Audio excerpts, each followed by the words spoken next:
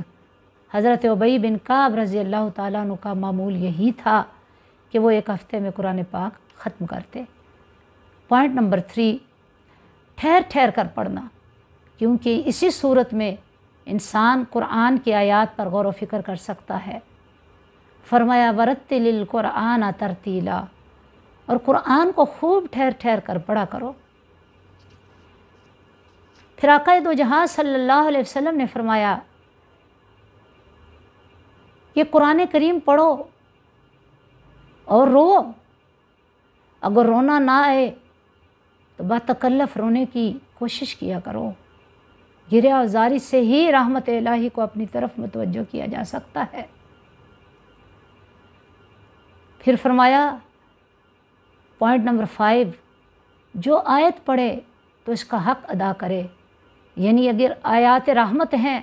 تو سبحان اللہ، اللہ اکبر، شکر الحمدللہ، اور اگر آیات عذاب آ جاتی ہیں تو پھر اپنے لیے پناہ مانگے۔ آیت سجدہ پر پہنچے تو سجدہ کرے، غرض کہ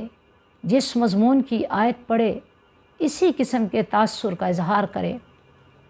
پھر تلاوت شروع کرتے وقت اعوذ باللہ من الشیطان الرجیم بسم اللہ الرحمن الرحیم، یعنی تلاوت قرآن سے پہلے اللہ رب العزت کی پناہ طلب کر لے شیاطین سے، نفس کے حملوں سے اور تمام شرور سے،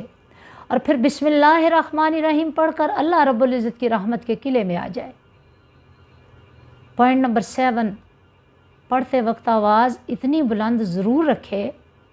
کہ خود سمجھ سکے کہ میں کیا پڑھ رہا ہوں۔ اس سے زیادہ بلند آواز سے قرات اگر کسی دوسرے شخص کے لیے باعث تکلیف ہو تو پھر ایسا کرنا مکروہ ہے۔ پوائنٹ نمبر 8، حضور نبی کریم صلی اللہ علیہ وسلم کا ارشاد گرامی ہے زین القرآن باصواتکم، یعنی اپنی آوازوں سے قرآن کو آراستہ کیا کرو۔ پھر ایک جگہ فرمایا لیس منا من لم یتغن بالقرآن، جو قرآن کو خوش الحانی سے نہیں پڑھتا وہ ہم میں سے نہیں ہے۔ اس لیے تکلف اور تصنع کے بغیر جتنا ممکن ہو خوش الحانی سے پڑھے تاکہ خود بھی اور سننے والے بھی اس کی قرات سے لطف اندوز ہو سکیں اور قرآن کی فیوز و برکات سے دامن بھر سکیں۔ اب کچھ باطنی آداب ہیں،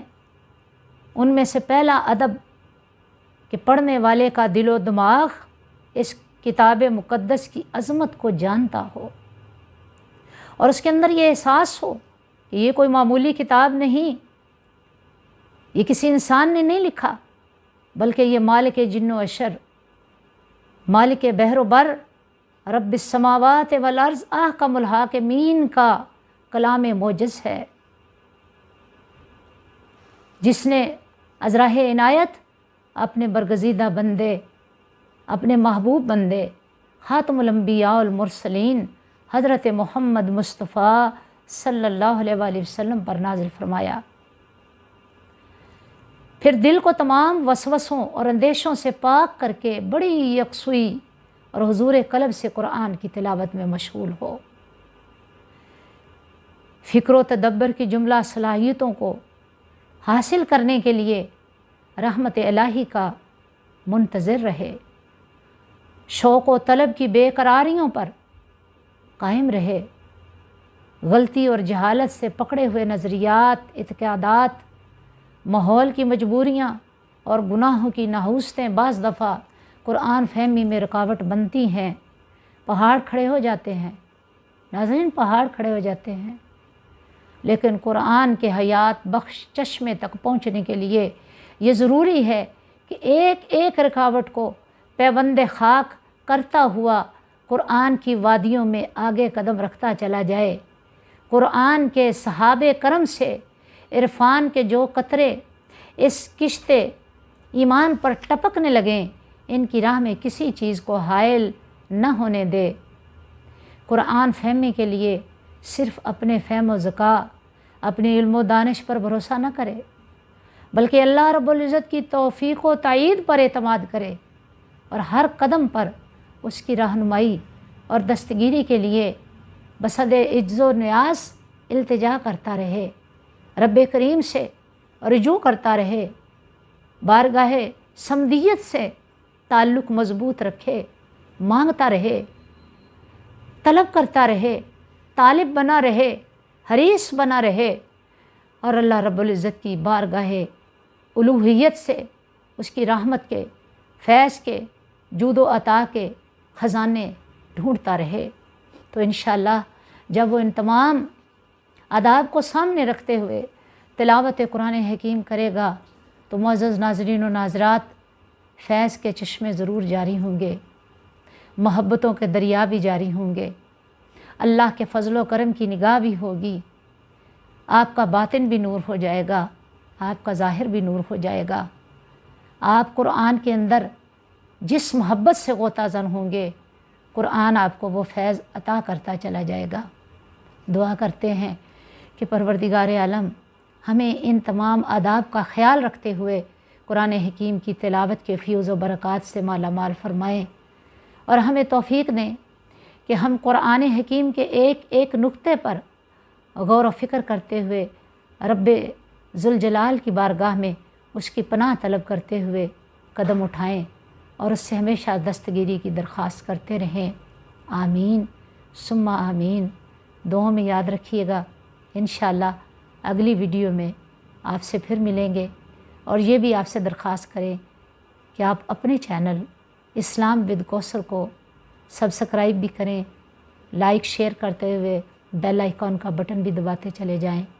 اور اس فیض کے سمندر میں میرے ہم سفر بن جائیں۔ انشاءاللہ اس دنیا میں بھی اور اس دنیا میں بھی اللہ رب العزت کے کرم سے ہمارے دامن مالا مال رہیں گے انشاءاللہ۔ دعاؤں میں یاد رکھیے گا۔ السلام علیکم ورحمۃ اللہ وبرکاتہ۔